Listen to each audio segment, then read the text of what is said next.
বাংলা চলচ্চিত্রের ইতিহাসে সবচেয়ে জনপ্রিয় নায়িকাদের অন্যতম হলেন শাবনূর। তিনি নিজেকে প্রতিষ্ঠিত করেছিলেন তার সময়ের অপ্রতিদ্বন্দ্বী নায়িকা হিসেবে। শাবনূর 1979 সালে 17 ডিসেম্বর বাংলাদেশের যশোর জেলার শার্শা উপজেলার নাবারণে জন্মগ্রহণ করেন। তখন তার নাম রাখা হয় নূপুর। শাবনূর প্রখ্যাত চলচ্চিত্রকার এহতেশাম পরিচালিত চাঁদনি রাতে সিনেমার মাধ্যমে চলচ্চিত্র জগতে আগমন করেন। অচিরেই তিনি একজন নির্ভরযোগ্য নায়িকায় পরিণত হন তার কাজের মাধ্যমে। শাবনূরের ইতিবাচক বৈশিষ্ট্য হৃদয়স্পর্শী প্রাণপ্রাচুর্যপূর্ণ হাসি। তার অভিনয় ক্ষমতাও অসাধারণ। তার গ্ল্যামার ও নাচের পারঙ্গমতাও তাকে অন্যদের থেকে আলাদা করে দেয়। তিনি দীর্ঘদিন বাংলাদেশি চলচ্চিত্রের নায়িকাদের মাঝে প্রথম অবস্থানে থেকে অভিনয় করেছিলেন। অভিনয় স্বীকৃতিস্বরূপ মুস্তাফিজুর রহমান মানিক পরিচালিত 2 নয়নের আলো চলচ্চিত্রের জন্য পেয়েছেন জাতীয় চলচ্চিত্র পুরস্কার। এছাড়া পেয়েছেন বাচসাস পুরস্কার ও সর্বাধিক 10 বার মেরিল প্রথম আলো পুরস্কার। শাবনূরের প্রথম চলচ্চিত্র চাঁদনি রাতে তার বিপরীতে নায়ক ছিলেন সাব্বির। এই ছবিটি ব্যর্থ হয়। এরপর তিনি মেহেদী ও অমিত হাসানের সাথেও ছবি করেন। পরে তিনি নায়ক সালমান শাহের সাথে জুটি বেঁধে 14টি চলচ্চিত্রে অভিনয় করেন এবং তার সবগুলিই ছিল ব্যবসায়িক মানদণ্ডে সফল। সালমান শাহ শাবনূর জুটির প্রথম ছবি জহিরুল হক পরিচালিত তুমি আমার 1994 সালে মুক্তি পায়। একই বছর শাহ আলম কিরণ তাদের নিয়ে ফারুক কবরী জুটির সুজন সখী চলচ্চিত্রের রিমেক সুজন সখী নির্মাণ করেন।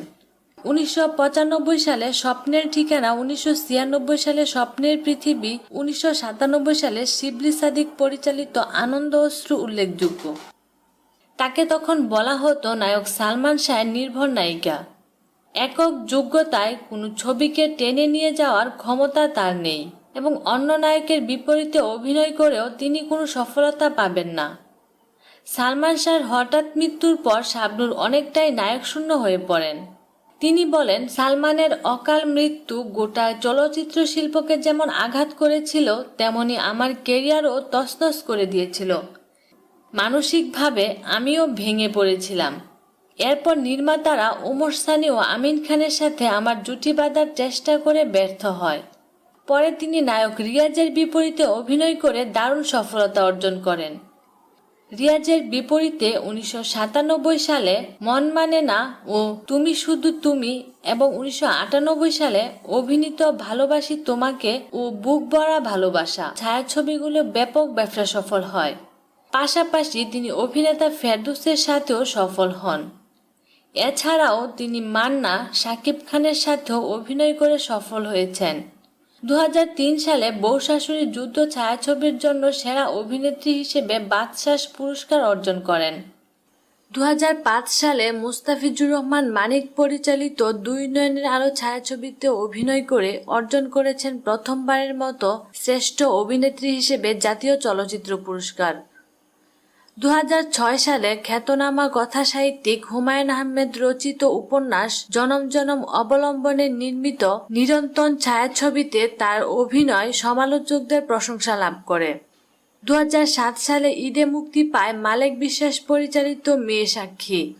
2007 থেকে 2009 সাল, এই 3 বছর যথাক্রমে আমার প্রাণের স্বামী, এক টাকার বউ, বলবো কথা, বাসরঘরে ছায়াছবির জন্য টানা 3 বার দর্শক জরিপে শ্রেষ্ঠ চলচ্চিত্র অভিনয় শিল্পী বিভাগে মেরিল প্রথম আলো পুরস্কার জিতে নেন। 2010 সালে অভিনয় করেন এভাবেই ভালোবাসা হয় ছায়াছবিতে। 2012 সালের শেষের দিকে পাগল মানুষ ছায়াছবিতে কাজ শুরু করেন, কিন্তু শুটিং স্পটের পরিচালক এম সরকার মারা গেলে ছায়াছবির কাজ অসমাপ্ত থেকে যায়। পরবর্তীতে 2015 সালে আবার নতুন করে ছায়াছবিটির জন্য চুক্তিবদ্ধ হন এবং পরিচালক বদিউল আলম খোকন ছায়াছবিটির কাজ শেষ করেন।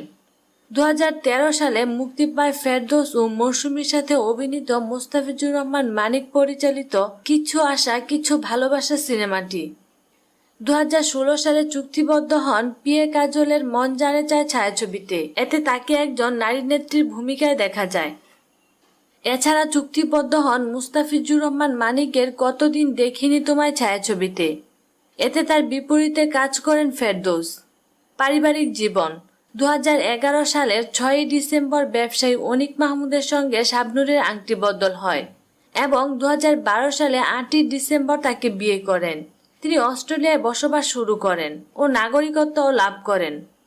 2013 সালে 29 ডিসেম্বর তিনি ছেলে সন্তানের মা হন। তার ছেলের নাম আইজান। বর্তমানে বেশিরভাগ সময় তিনি অস্ট্রেলিয়ায় জীবনযাপন করেন। বিনোদন জগতের নিত্য নতুন খবরাখবর জানতে আমাদের চ্যানেলটিতে সাবস্ক্রাইব করার জন্য আপনাকে আন্তরিক ধন্যবাদ।